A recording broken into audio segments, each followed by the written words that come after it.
I knew she was coming 3 days before she arrived.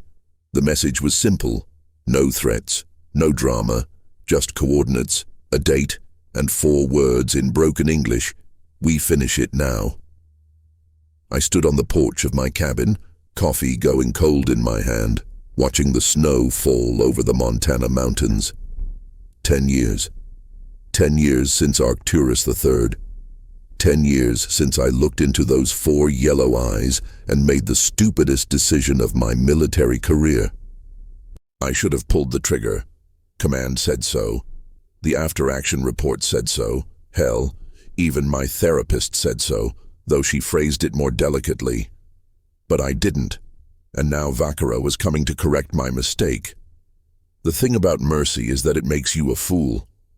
The thing about war is that it doesn't forget. And the thing about the Zenthi, those elegant, cold-blooded reptilian bastards who almost glassed Earth during the expansion wars, is that they never, ever leave a debt unpaid. I suppose I should have seen this coming. The war started the way most wars start, with resources, pride, and miscalculation. Humanity pushed too far into the outer reaches, established mining colonies on worlds the Zenthi Dominion considered theirs by ancient right. We didn't ask permission. We didn't even send a diplomatic envoy. We just showed up with terraforming equipment and corporate charters, flying that beautiful blue and green flag like it meant something beyond Earth's atmosphere. The Zenthi responded the way apex predators respond to scavengers: swift, brutal, and without mercy. They hit the colony on Arcturus III first. Orbital bombardment. 7,000 civilians vaporized before breakfast. Then came the ground forces. Sleek, scaled soldiers with plasma rifles and honor codes we couldn't begin to understand. They moved like water, thought like machines, and killed like artists. We were outmatched, outgunned, out-evolved, if you believed the xenobiologists. But we were human, and humans don't know when to quit. I was a sergeant then, 32nd Drop Infantry, the Falling Angels. We specialized in high-orbit insertions onto hostile worlds, crazy, suicidal drops through enemy fire to establish beachheads, the kind of unit that attracted either heroes or psychopaths. I still don't know which category I fell into. My squad was 8 soldiers when we dropped onto Arcturus III. By the time we reached the objective, we were 3. Me, Corporal Davis, and Private Chen. The objective was a Zenthi command post built into the side of a mountain overlooking what used to be New Cheyenne Colony. Intelligence said they were coordinating the ground assault from there. Intelligence said the structure was lightly defended. Intelligence, as usual, was full of shit.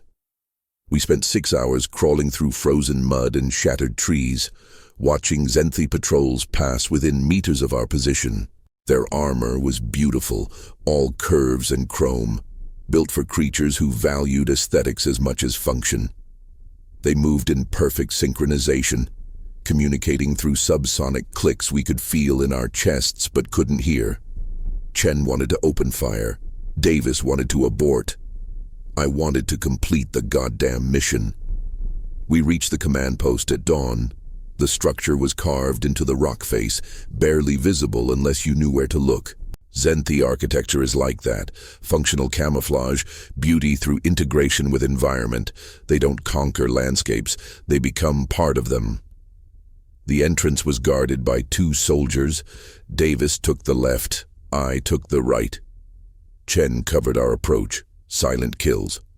Plasma blades through the gaps in their armor where the spine meets the skull. They died without making a sound, folding to the ground like elegant sculptures. I remember thinking their blood was darker than I expected, almost black. It steamed in the cold air. Inside, the command post was mostly empty. A few technicians, some junior officers. We neutralized them quickly, clinically. There was no pleasure in it, no rage. Just the mechanical efficiency of soldiers doing what soldiers do. That's when I saw her. She was in the observation deck, 3 floors up, visible through the transparent aluminum walls. Alone, holding a rifle that looked like it weighed as much as she did. A Zenthi long-range plasma rifle, The kind their sniper elites carried. The kind that could punch through a tank at 2 kilometers. She wasn't looking at us. She was looking at the valley below, where human forces were staging for a counteroffensive. Her tail, thick, muscular, covered in those distinctive blue-green scales, was coiled around her feet. She hadn't heard us enter. Davis saw her the same moment I did. He raised his rifle. I should have let him shoot. "Wait," I whispered. He looked at me like I'd grown a second head. Chen's eyes went wide behind his visor. "Sergeant." Davis's voice was tight, professional. But I could hear the question underneath. "Have you lost your fucking mind?" Maybe I had. I moved toward the stairs, rifle up, steps silent. Behind me, Davis and Chen held position, covering my approach. Good soldiers. They trusted me even when I didn't trust myself. The observation deck was circular, windows on all sides, showing the scarred landscape of Arcturus III in every direction. She stood at the center, statue still, finger resting on the trigger guard. Through the scope, I could see human soldiers moving into position, transport vehicles, artillery, thousands of lives in her crosshairs. I approached from behind, my rifle aimed at the base of her skull. "Don't move." She froze. Not the panicked freeze of someone caught off guard. The calculated freeze of a predator assessing new variables. Slowly, she lowered the rifle. Even slower, she turned. That's when I saw her face. Zenthi don't have expressions the way humans do. No eyebrows to furrow, no lips to curl. But there's something in the eyes. Something in the way the pupils dilate and the nictitating membranes slide across those 4 golden orbs. Something that translates across species and evolution and millions of years of separate development. She was young, maybe equivalent to early 20s in human years, scales still bright, not yet dulled by age. And there was something in those eyes, not fear exactly, but something close to it. Something that made her seem less like an alien killing machine and more like a kid soldier holding a weapon too big for her, fighting a war she probably didn't start. "Put your hands behind your head," I said. "Standard procedure. Establish control. Secure the prisoner." She understood English. Most Zenthi military personnel did. She complied, moving with that liquid grace her species was known for. Her hands interlocked behind her head. Fingers spread. The gesture looked almost prayerful. Davis and Chen arrived on the deck. Chen moved to secure her weapon. Davis kept his rifle trained on her center mass. "We need to move," Davis said. "Explosives are set. 3 minutes. We'd rigged the lower levels with enough charges to turn the command post into rubble. Standard scorched earth. Deny the enemy resources. Leave nothing useful behind." "Prisoner securement will take 5, Chen said, already pulling zip ties from his vest. The math was simple. We could take her with us and miss the extraction window, or we could execute her and leave clean. Command's standing orders were clear. No prisoners during active combat operations. Too risky. Too complicated. Too many variables. I looked at her. Really looked at her. She stared back with those 4 golden eyes, head held high despite the surrender position. Proud, defiant, and so goddamn young. "Sergeant," Davis prompted. His tone said, "Make the call. We trust you, but make it fast." My finger tightened on the trigger. She didn't flinch, didn't beg. Just watched me with those alien eyes, waiting for the bullet that would make everything simpler. I thought about the colonies, about the 7,000 civilians on Arcturus III who never got a choice, about the bodies we'd passed on the way here, human and Zenthi both, torn apart by weapons too efficient for their own good. I thought about Chen's kid sister, vaporized in the first orbital strike, about Davis's wife, waiting back on Earth with a telegram that might already be in her mailbox. I thought about every reason to pull the trigger. And then I thought about my daughter. She was 6 then, brown curls and a gap-toothed smile. She loved dinosaurs and insisted on wearing her astronaut costume to bed every night because she wanted to practice for space. The last video message I got from her, she'd drawn me a picture of a T-Rex riding a rocket ship. It was taped to my helmet liner. If our positions were reversed, if Earth had lost and I was the one in zip ties, would I want some Zenthi soldier to show mercy? Would my daughter want me to die following orders or to live despite them? 2 minutes, Davis said. I lowered my rifle, cut her loose. Sir? Chen's voice cracked on the word. Cut her loose. Davis didn't move. Sergeant Reeves, with all due respect, this is an order. I met his eyes. He cut her loose, give her back her weapon, and let's move. The silence stretched like a held breath. Then Chen pulled out his combat knife and sliced through the zip ties. The Zenthi soldier. I didn't know her name then, didn't know she was called Vakara, didn't know she was the youngest daughter of a clan elder who died 3 weeks later in the siege of Proxima. Rubbed her wrists and stared at me like I was speaking a language evolution hadn't invented yet. I picked up her rifle, felt the weight of it. Zenthi weapons are biometrically locked, useless in enemy hands. I held it out to her. Go. She didn't take it, just kept staring. We have 90 seconds before this building becomes a crater, I said. So either take your weapon and run, or stand there and die. Your choice. Her tail uncoiled. She reached out, slowly, like approaching a wounded animal, and took the rifle. Our fingers touched for half a second. Her scales were cool, dry, not slimy like the propaganda videos claimed. Why? Her voice was rough, unused to English phonetics. That single syllable took effort. Because someone has to stop. She looked at me for another beat. Those 4 eyes searching my face for something I still don't understand. Then she turned and ran, fluid, impossibly fast, disappearing down the stairs like water down a drain. We ran too, hit the extraction point with 17 seconds to spare. The building exploded behind us, a pillar of fire reaching toward the pale sky of Arcturus III. The dropship pilot was screaming at us over comms. Davis and Chen were silent. The explosion's shockwave rocked our transport as we climbed toward orbit. I never told command what happened.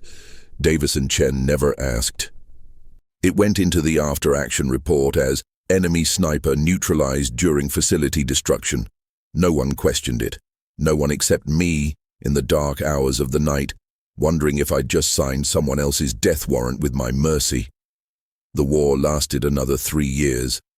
The Zenthi sued for peace after the Third Battle of Terra Nova, when our forces proved that humans could learn, adapt, and outstubborn an empire that had been conquering worlds since before our species discovered fire.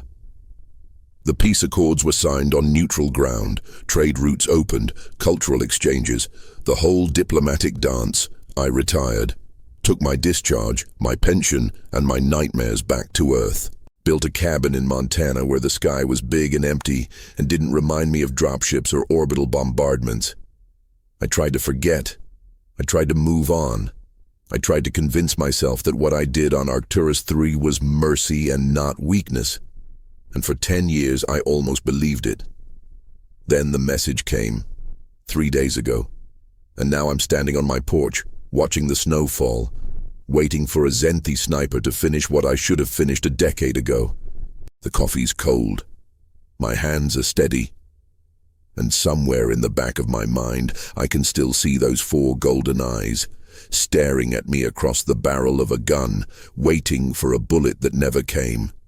I suppose it's poetic in a way. Mercy comes full circle. The hunter becomes the hunted. The debt gets paid. I drain the cold coffee, toss the mug on the porch swing, walk inside to the gun safe in my study. If Vakara's coming to kill me, I'm going to make her work for it.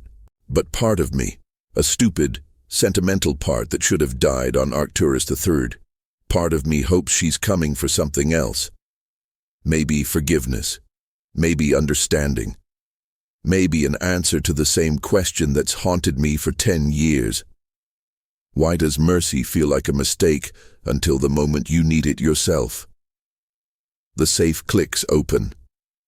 I pull out my old service rifle, check the charge, verify the sight alignment. Outside, the snow keeps falling, and somewhere in the mountains, Vakara is coming.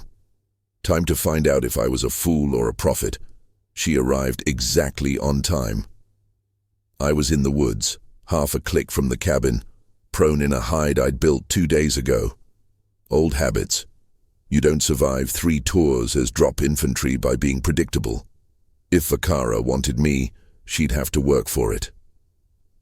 The ship came in low and silent, cutting through the afternoon sky like a knife through silk. Zenthi design, all smooth curves and adaptive camouflage that made it look like liquid mercury. It set down in the clearing near my cabin with barely a sound, snow swirling away from the displacement field. Through my scope, I watched the ramp descend. She emerged alone. 10 years had changed her. The scales had darkened to a deeper emerald, the bright jade of youth replaced by something richer, more complex. She moved differently too, less fluid grace, more controlled economy. The movements of someone who'd seen too much combat. She wore no armor, just a simple dark bodysuit that would offer 0 protection against a rifle round. Either she was confident I wouldn't shoot, or she didn't care if I did. The rifle across her back, though, that was the same. That massive Zenthi long-range weapon I'd handed back to her a decade ago. I'd recognize the distinctive plasma chamber anywhere. She stood in the clearing for a long moment, those 4 golden eyes scanning the tree line, looking for me. She knew I wouldn't be in the cabin, knew I'd have prepared. Smart. Sergeant Reeves, she called out, her English vastly improved since Arcturus III. Her voice carried across the snow, clear and strong. I am unarmed. Please, I wish only to speak. I kept the crosshairs centered on her chest, watched for deception, for backup, for the trap I was certain was coming. Nothing moved except falling snow. I know you are watching, she continued. I know you have prepared defensive positions. You are always tactical, always thinking 3 steps ahead. It is why you survived. She paused. It is why I survived. My finger rested on the trigger guard. Not on the trigger itself. Not yet. But close. I have come alone, Vakara said. No ship crew. No soldiers. No support. Just me. And I have come because... She hesitated, searching for words. Because I owe you an explanation. And perhaps you owe me one as well.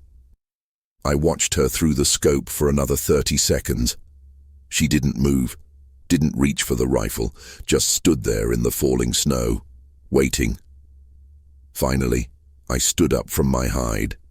Her head turned immediately, tracking my movement. Those predator eyes locked onto me as I emerged from the tree line, rifle still raised, still trained on center mass. We faced each other across 50 meters of snow-covered ground. You said you came to finish it, I called out. Yes. Finish what, exactly? She was silent for a moment. Then, slowly, she reached back and unslung the massive rifle from her shoulder. My finger moved to the trigger, but she didn't raise it. Instead, she held it out horizontally in both hands, a gesture of offering, of surrender, and carefully laid it on the ground. Then she straightened, hands at her sides, completely exposed. The conversation we began 10 years ago, she said, when you asked me why. When I could not answer, I have spent a decade finding the words, Sergeant Reeves, may I approach? Every instinct screamed trap. 10 years of peace didn't erase centuries of war. Species don't forget their enemies just because politicians sign papers. But she'd disarmed herself. She'd come alone.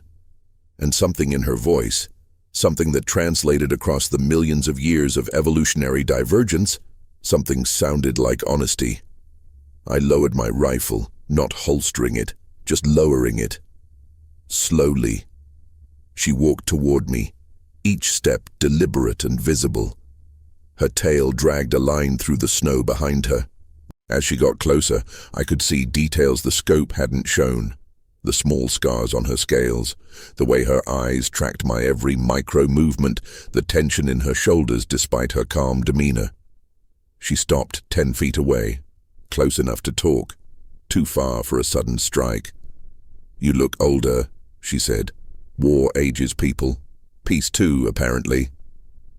Yes. Something that might have been sadness crossed her alien features. Peace can be heavy. We stood there, two old soldiers in the Montana wilderness, watching each other the way predators watch across a waterhole. "Why did you spare me?" she asked finally. "Please. I must know. I have carried this question for 10 years like a stone in my chest. I thought about the easy answers, about my daughter, about mercy, about being tired of killing. All true, none complete. Because someone had to stop," I said, "and it might as well be me. That is not a reason, that is a philosophy. Maybe they're the same thing." She shook her head, that distinctive Zenthi gesture of negation. "No, philosophies are luxuries, reasons are necessities. You had every tactical reason to kill me. Your orders demanded it. Your survival instincts demanded it.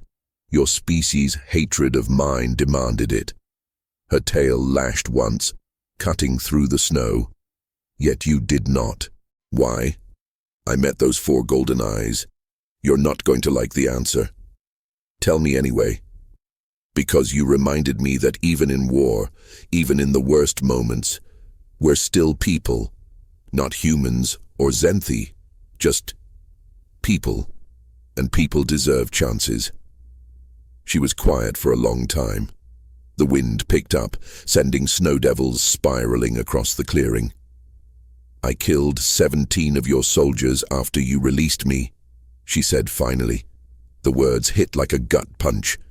"In the following 3 weeks," she continued, her voice steady but soft, "I used the weapon you returned to me to kill 17 human soldiers. Some were combatants, some were medics. One was a civilian contractor who had wandered into a combat zone." She looked down at her hands. "I followed my orders. I did my duty. And 17 humans died because you showed me mercy." I felt something cold settle in my stomach. Not quite regret, not quite anger, something in between. "Is that why you're here, to tell me my mercy was wasted?" "No." She looked up, and there was something fierce in those eyes now. "I am here to tell you that your mercy saved 4,316 lives." I blinked. "What?"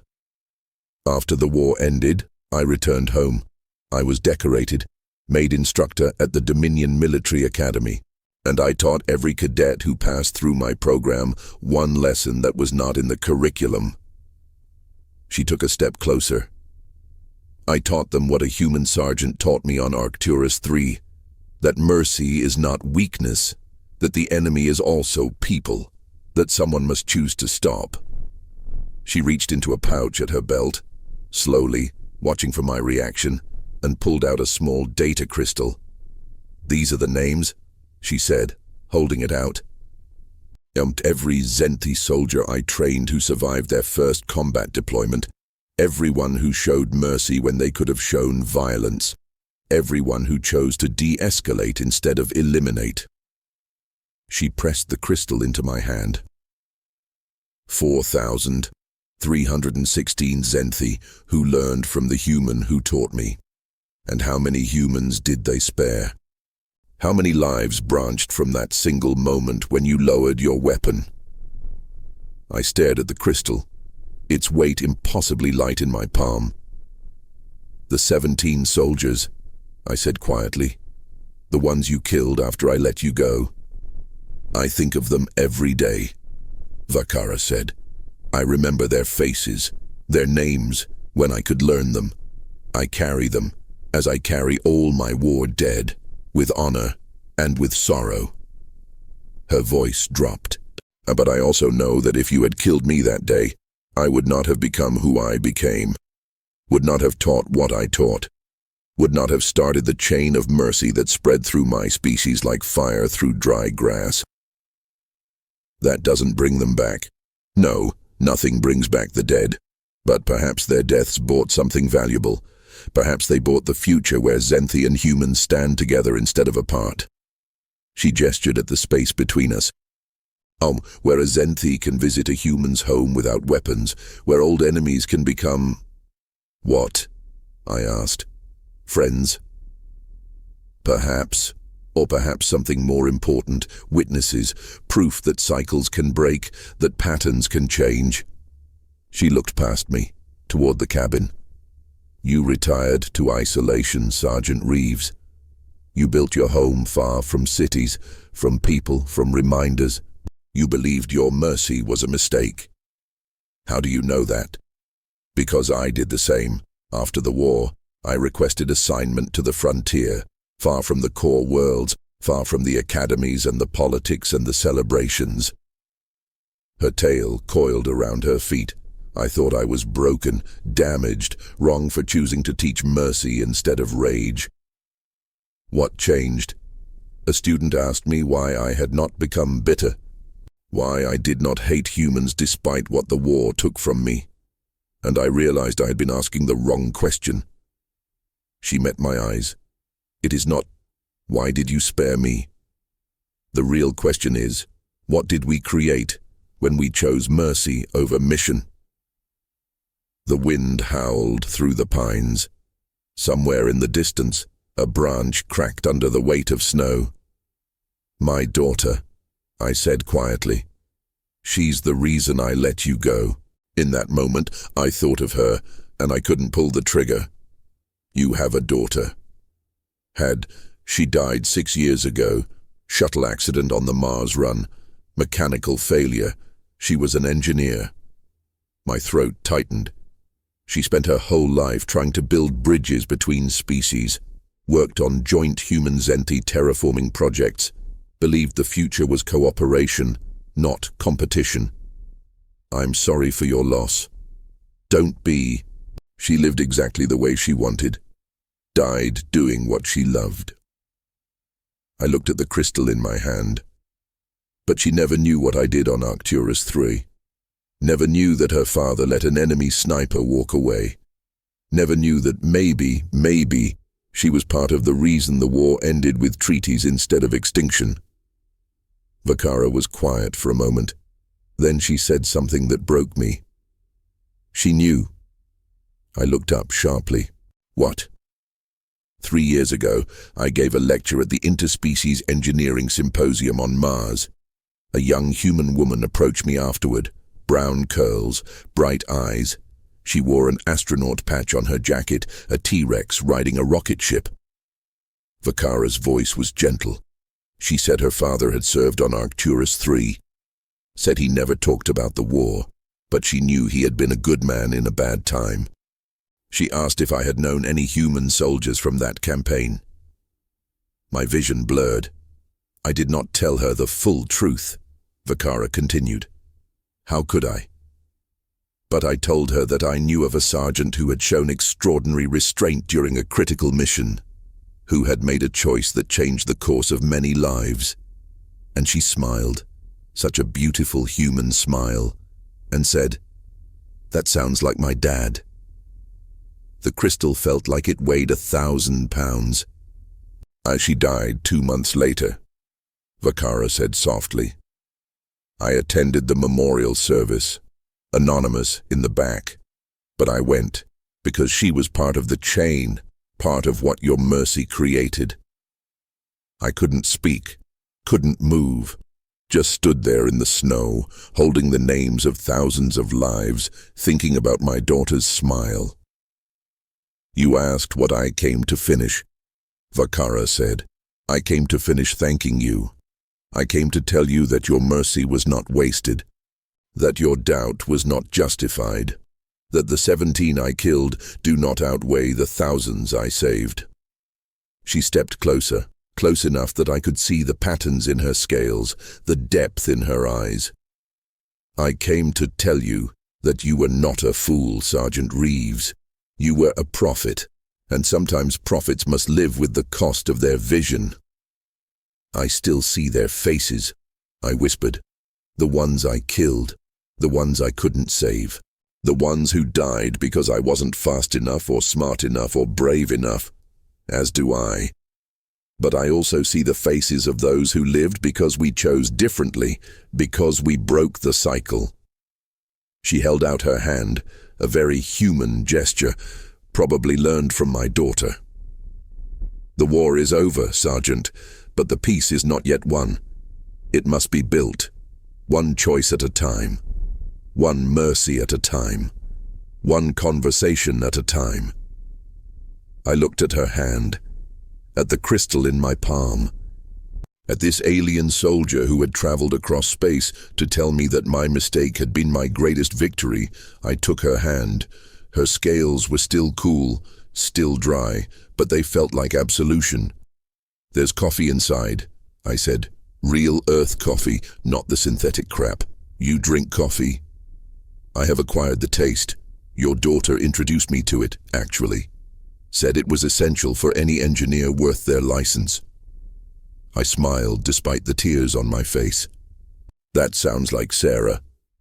We walked toward the cabin together, two old soldiers leaving our weapons in the snow, carrying instead the weight of memories and the fragile hope that maybe, just maybe, the future could be different from the past.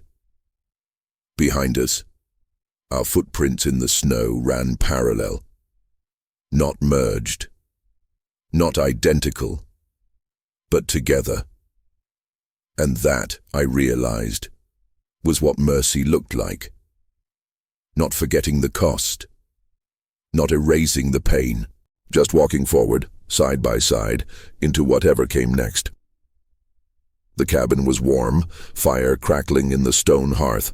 I poured 2 cups of coffee while Vakara examined the photographs on my wall. Sarah at 6, gap-toothed and proud in her astronaut costume.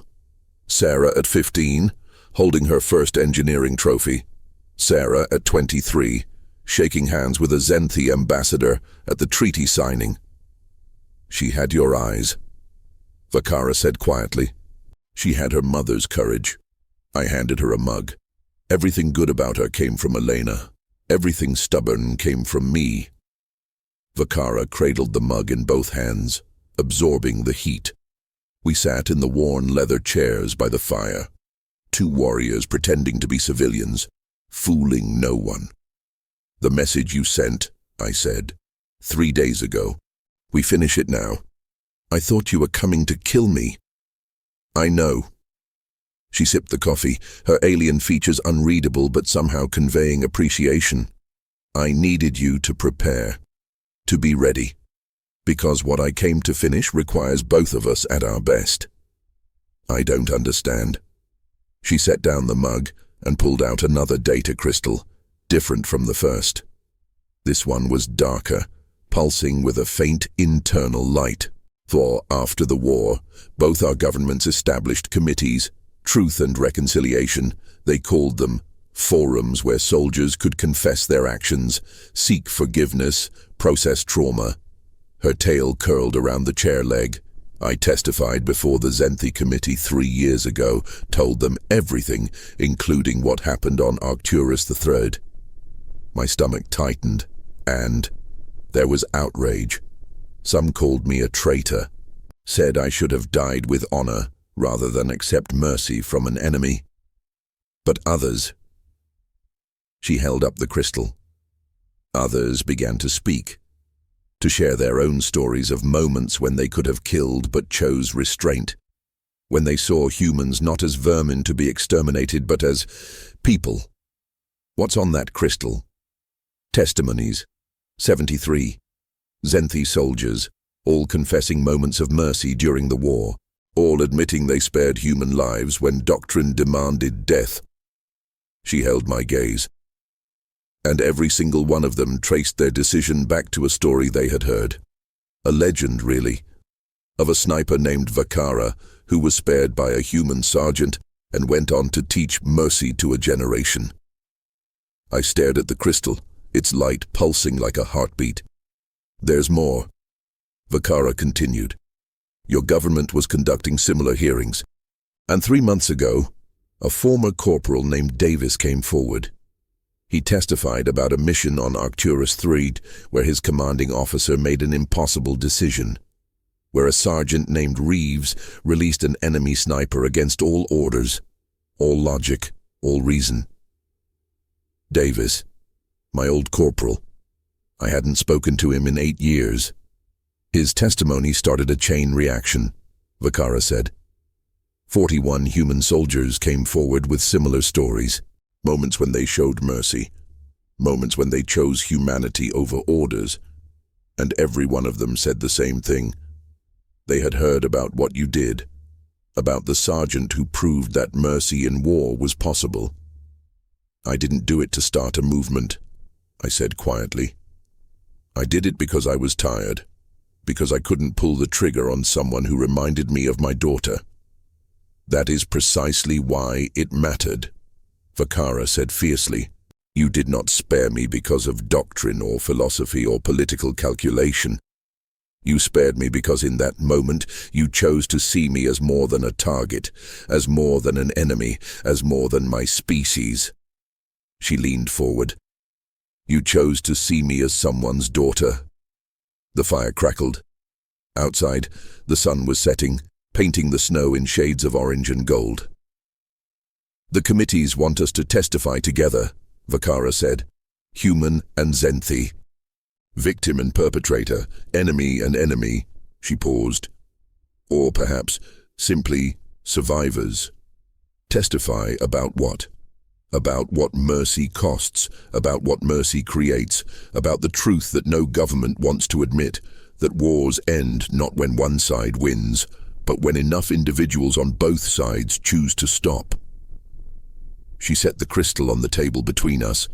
They want us to tell the story, the real story, not the sanitized version, not the propaganda. The messy, complicated, painful truth. I looked at the 2 crystals, one holding names of the saved, the other holding confessions of the merciful. I can't, I said. I can't stand in front of cameras and committees and pretend what I did was heroic. 17 people died because I made an emotional decision, because I was weak. You were not weak, Vakara said, her voice like stone. You were human, and that is your species, greatest strength and greatest curse. You feel everything, you carry everything. You cannot separate duty from emotion, cannot divorce action from consequence. It makes you chaotic, unpredictable, maddening to fight against. She stood, moving to the window, silhouetted against the dying light. But it also makes you capable of mercy when every logical calculation demands cruelty. It makes you capable of hope when every statistic promises despair. It makes you capable of forgiveness when every instinct screams for vengeance. That sounds like a recruiting speech. It is an observation, one I have spent 10 years trying to understand. She turned to face me. Do you know why the Dominion lost the war, Sergeant Reeves? Not the tactical reasons, the real reason. We got lucky. You were impossible to predict. Every simulation, every war game, every strategic analysis said humans should have surrendered after the first year. You were outgunned, out-evolved, outplanned. But you kept fighting, kept adapting, kept making decisions that made no logical sense but somehow worked anyway. Her eyes gleamed in the firelight. You fought with emotion, with rage and hope and stubbornness and love, and we could not calculate for that, could not plan for a species that would sacrifice everything for abstract concepts like freedom and dignity, for family, for honor, for the simple reason that someone told you you could not win. We lost tens of thousands of soldiers. And we lost an empire's certainty. We lost the belief that logic and superiority could conquer anything. We learned that there are forces in the universe more powerful than weapons or numbers or evolutionary advantage. She returned to her chair, settling with that liquid grace.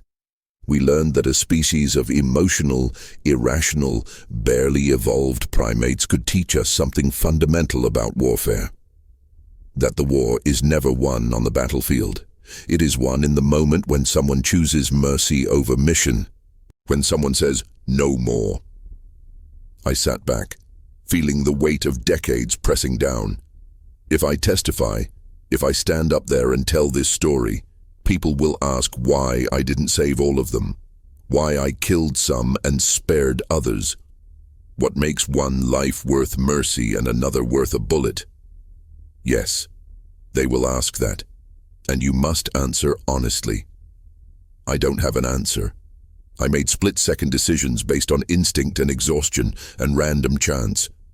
There's no philosophy, no grand strategy, just a tired soldier trying to survive.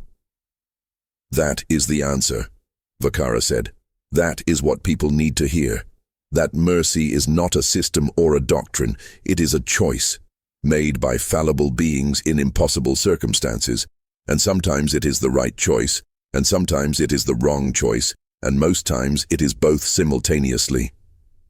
She stood and walked to the window again, looking out at the darkening mountains. See, I killed 17 humans after you spared me. You killed 43 Zenthi before you spared me. How do we calculate the morality of that? How do we weigh lives saved against lives taken?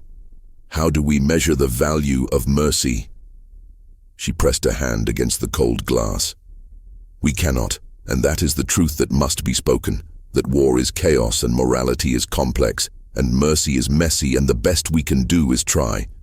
Try to see the person inside the enemy.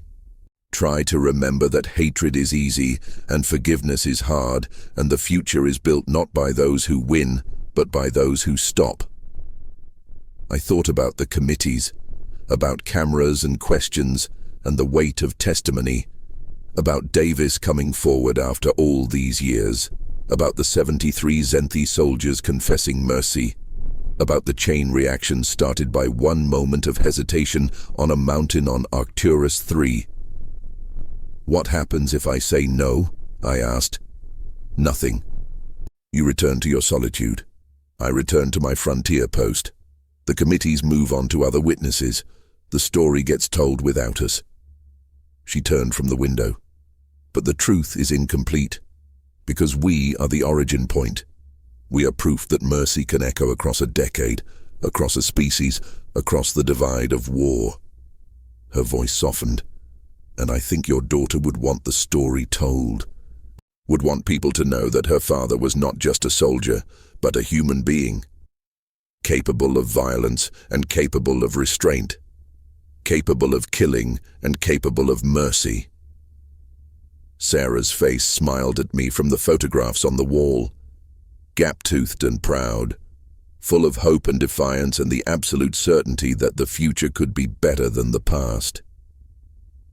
She told me once, I said quietly, that the universe was too big for humanity to waste time hating, that we'd need every friend we could find. That cooperation wasn't idealism, it was survival. I looked at Vakara. She believed that with her whole heart, believed that people like you and me could build bridges instead of walls. She was right. She was an optimist. Perhaps optimism is simply mercy pointed toward the future. I stood, joints creaking, feeling every one of my 57 years. I picked up both crystals, the names of the saved, the confessions of the merciful, and held them up to the firelight. They pulsed together, beating in sync. If I testify, I tell the whole truth, the ugly parts, the mistakes, the 17 soldiers you killed, the moments I hesitated when I should have acted and acted when I should have hesitated. Yes, and you do the same. No propaganda, no heroics. Just two soldiers telling a complicated story. Yes, people will hate us, Both sides will call us traitors. Undoubtedly. And it won't change anything. Won't bring back the dead. Won't erase the scars. Vakara moved closer until we stood face to face, human and Zenthi, former enemies, unlikely allies. No, she said, but it might help the living learn to carry their scars with grace. And it might make the next soldier, standing in the next war, on the next world, think twice before pulling the trigger, and if even one life is spared because we spoke the truth. She let the sentence hang. I thought about Sarah, about Davis and Chen, about the 17 soldiers whose names I didn't know, about the 4,316 lives saved by a lesson learned in a moment of weakness and exhaustion and mercy. When do they want us? I asked. 3 weeks, New Geneva, Joint Human Zenthi Committee, full media coverage. She tilted her head. It will not be easy. Nothing worth doing ever is. She extended her hand again, and I took it without hesitation this time. Thank you, Sergeant Reeves. For what? For proving that humans are exactly as impossible as we feared and exactly as necessary as we never imagined. I smiled, the first genuine smile in longer than I could remember. That might be the closest thing to a compliment I've ever heard from a Zenthi. Cherish it. We are not known for our emotional expression. She stayed through the evening. We talked about the war and the peace and the strange road that had led us from enemies to something that wasn't quite friendship, but was far more profound. We talked about Sarah and her work, about Davis and his family, about the soldiers on both sides who carried the weight of impossible choices. And when she finally boarded her ship in the early hours of the morning, before she closed the ramp, she turned and said something in Zenthi, a phrase I didn't understand but felt in my bones. Later, I would look it up, would learn it translated roughly to, "You honored my life by sparing it, and I honor your mercy by living well." The ship lifted silently into the Montana dawn, leaving only disturbed snow and a future that suddenly seemed less empty than it had 3 days ago. I stood on my porch, coffee steaming in the cold air, watching the sky lighten. 3 weeks. 3 weeks to prepare for the hardest testimony of my life. 3 weeks to figure out how to tell a story that had no easy answers, no clear heroes, no simple morals. But as the sun broke over the mountains, painting the world in gold and fire, I realized something. Maybe that was exactly the story that needed to be told. Not the legend of perfect mercy or absolute justice. Not the propaganda of right and wrong. But the messy, complicated, beautiful truth of what happens when fallible beings choose compassion in the middle of chaos. The truth that humans are not special because we are better. We are special because we are flawed and emotional and irrational, and we choose mercy anyway. Because sometimes, in the darkest moments, when every calculation says kill, when every instinct says survive, when every order says follow, sometimes we look into 4 golden alien eyes and see someone's daughter. And we choose to stop. That is what makes us human. That is what terrifies the universe. And that, I think, is what might save it. I finished my coffee, went inside, began writing notes for the testimony. Because someone had to tell the story. And it might as well be me. The war was over. But the work of peace, the hard, unglamorous, essential work of teaching mercy and learning forgiveness and building bridges across the scars of violence, that work had just begun. And for the first time in 10 years, I felt like I had a mission again, not to kill, not to destroy, but to remember, to witness, to speak the truth that wars are won by soldiers, but peace is built by the ones brave enough to choose mercy when mercy makes no sense. Outside, the snow kept falling. Inside, I kept writing. And somewhere in the space between, the future was being born. One word, one testimony, one impossible choice at a time. Humanity. Fuck yeah. Not because we're invincible, but because we're human.